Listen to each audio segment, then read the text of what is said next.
हमने ये पॉइंट बिल्कुल अदालत में रेज किया।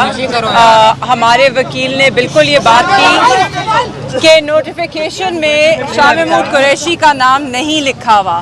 तो आप इस वक्त जज साहब को उन्होंने ये इस्तदाबी की कि आप इस वक्त ये ऑर्डर दें कि शाह महमूद कुरैशी को वो इस अदालत में पेश करें, मगर उसके ऊपर उन्होंने कोई ऑर्डर नहीं दिया। 2 बजे तक का टाइम था। 2 बजे तक अगर जज साहब चाहते तो वो उनका ऑर्डर दे सकते थे।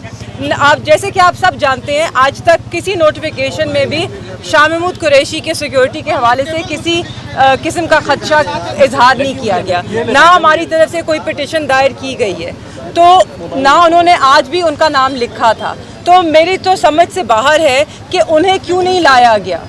अब एक रूट लगाना होता है, इतना मुश्किल तो नहीं है एक सिक्योरिटी अरेंजमेंट करना, सबके लिए रूट लगते हैं। ये लोग जब इक़्तिदार में थे, जब मेरे वालिद वज़ीर ख़ारजा थे तो तब भी रूट लगता था। आज वो वज़ीर ख़ारजा नहीं है तो आज भी रूट लगा के ले आए उन्हें अदालत।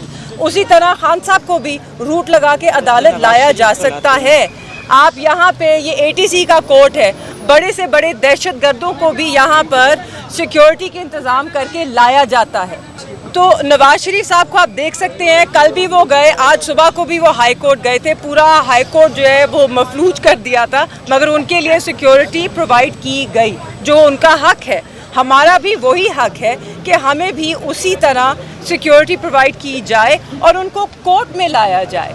अब बात सिर्फ इतनी है कि आपको सवाल ये पूछना चाहिए कि क्यों नहीं लाया जा रहा उन्हें कोर्ट। केस तो वही है, इस अदालत में हो कि उस अदालत में हो, तो यहाँ लाने से क्या होएगा। वो किस बात से डरती हैं कि लोग उनके चेहरे देख के क्या हो जाएगा, क्या हो जाएगा अगर लोग उनका चेहरा देख लेंगे, कि उनमें हिम्मत आ जाएगी कि वो सवाल पूछ लेंगे। तो सवाल तो हम अभी भी पूछ रहे हैं ना।